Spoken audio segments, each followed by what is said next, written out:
marka aad maqashid ha isnaafayn isnaashnaad maxaa maskaxdaada ku soo dhacaya?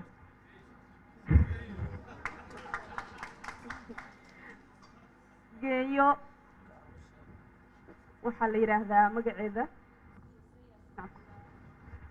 yasre yaasiin cabdullaahi oo loo goronegu yahay geeyada madow. waxayna la wadaagaysaa wax badan oo ku saabsan arrimahan soo sheegay. la soo dhaweeya geeyada madow. ma laga yaabaa geeyada madow inay noqoto geeyada cad? soo dhawo. nawaal waa nooca aan ka joojinay bahasha. asalaamu calaykum, habeen wanaagsan. maxaa kugu soo dhaca markaa maqashid doqon iyo habeen baa madow? horta layrarku waa dansan yihin, dadkuna waa cadcad yihin. maxaa idinku dhacay?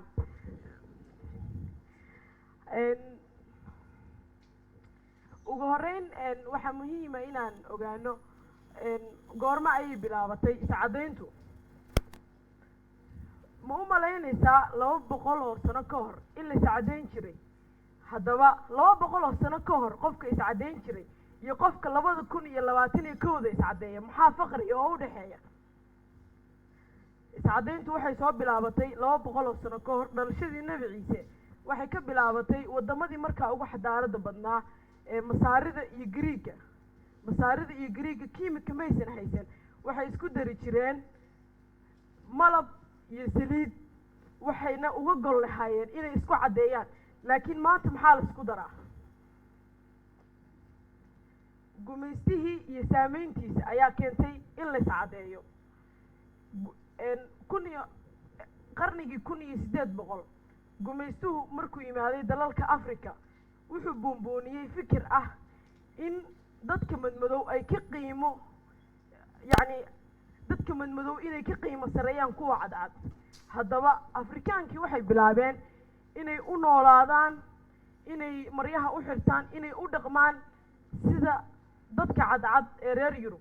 ugu dambeyn Afrikaanku wuxuu bilaabay inuu bedelo tintiisa iyo midabkiisa si uu iskugu ekeeyo dadkaas.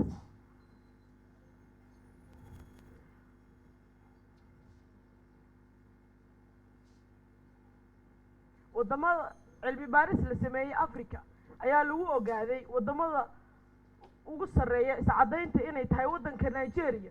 waxaa iscadaysa 70%. 70% wadanka Nigeria, 27.6 waa rag. ragga Soomaaliyeed ma iscadeeyaan.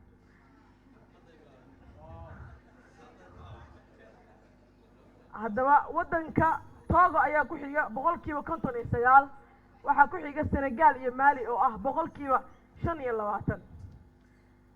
anoo ka duulaya haddaba Soomaaliya ma laga hayaa wax xooga, ma laga sameeyey wax daraasada Soomaaliya iscadaynta? inta aan dumarkii ka wacdinayay iscadaynta raggii ayaa way daba maray.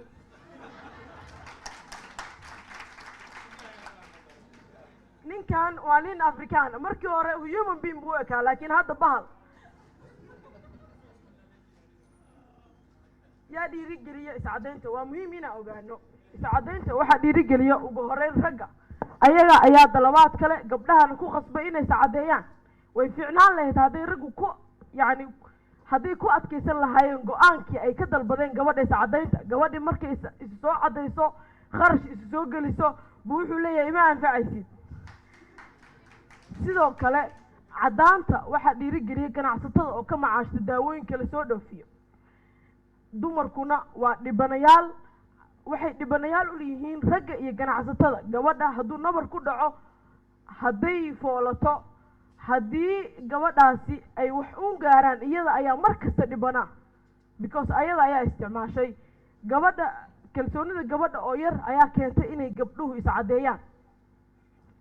waxyaabahan la isku cadeeyo siday sheegeen takhaatiirtu waa kareemo loogu talagalay cambaarta, problemka skinka iyo waxyaabo badan.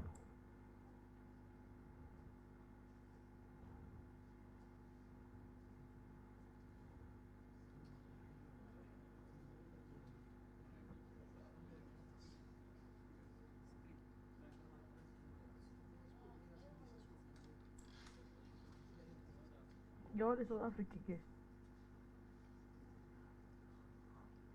gabadhaani waa 26 jir u dhiratay South Africa. waxay sanadkii lasoo dhaafay ku guulaysatay quruxda adduunka magaceedu waa Miss Universe oo ah inay qaadatay taashkii ugu sareeyay haddaba gabadhaasi waa gabar madow marka maxaa kugu khasbay inay sacadaysid quruxdu maaha cadaanta because gabdhihii madmadoowa oo ilkaha cadcada ayaa koobkii quruxda hogaaminaya haddaba gabaray iyo wiilow ma jirto sabab isku cadaysid sidoo kale 2 sano ka hor waxaa quruxda hogaaminayay 4 gabdhood waxay u kala dhasheen waddanka Mali, Gabon, Central iyo Senegal waa gabdho madmadow ilkahooda bas baa u jeedaan ma jirto sabab isku cadaysid mar labaad haddaba waxaan u imid qoys ka mid ah qoysaska Soomaaliyeed odayga magaciisa waa Huruuse maamadu waa Dhudi wiilku waa Hurre gabdhuhu magacoodii hore reerka magacyadooda ayaa laga dareemayaa inay ahaayeen madow macaan oo soo jireen gabdhuhu magacyadoodii hore waa Sawda iyo Suud haatan waa Biryaanga iyo Liisa xitaa waxa bedelmay magacyadii iska daa xitaa waxa bedelmay kalarkii iska daa gabdhuhu hadda waa bayl cad Sawda iyo Suud bay ka soo tageen waxayna la baxeen Biryaana iyo Liisa waa gabdho cad oo gabdhahan ay ku daydeen dhibaatadu waxay gaartay qoyska Soomaaliyeed inuu kala duwanaado haddaba reerkaas odayga iyo habarta iyo wiilashu cadaalad bay rabaan waayo dadkan waa la sinaa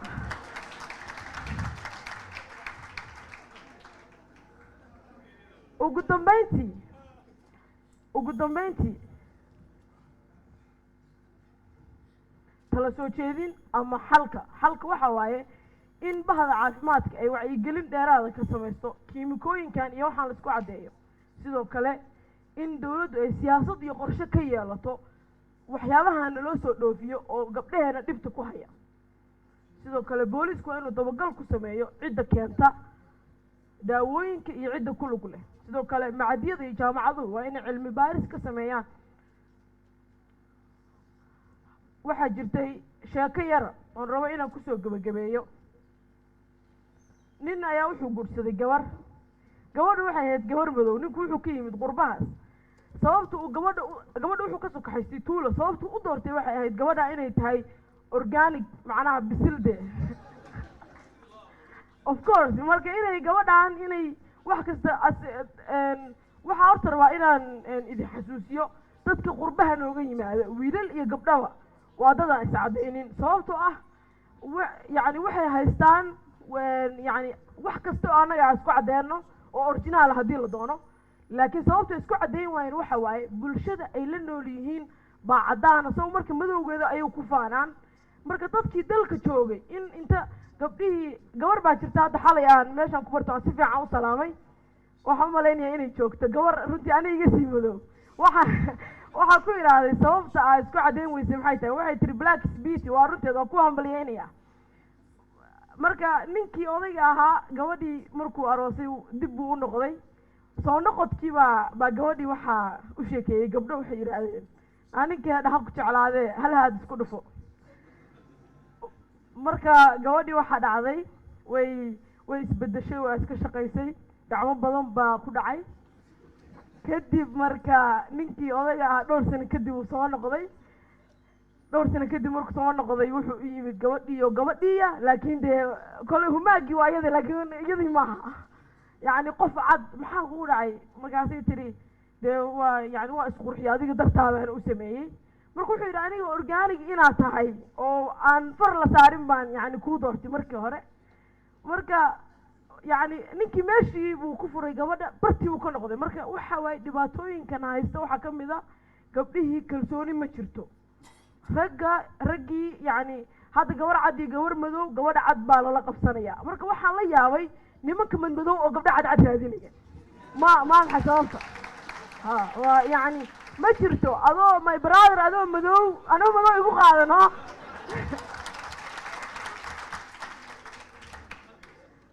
marka runtii gabdhuhu mar kasta waa dhibanayaal caafimaad ahaan iyo runtii jir ahaan qurux ma aha quruxdu waa aragnay gabdhihii quruxda hogaaminayay